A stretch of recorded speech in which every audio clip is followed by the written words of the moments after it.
så er der simpelthen kommet nye tæpper igen.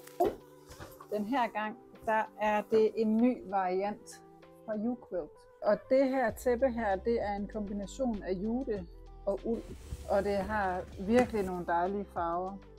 Den, der ligger her, den er størrelse 120 x 180, men vi har også fået den hjem i en 170 x 240, og vi har fået en mere hjem.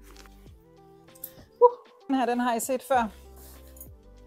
Det er også fra YouQuilt, og det er en ren jute, og den har vi også fået hjem i den store nu. Så vi har fået den i denne her, 120 x 180, og så har vi også fået den hjem i, hvad var det, så 170 x 240. Og den er bare fin. Den har sådan den der lyseblå, og så den sådan lidt sart rosa laksefarve, så er man længere. Jeg var ung, men jeg ved ikke, man siger længere. Men så flot en farve.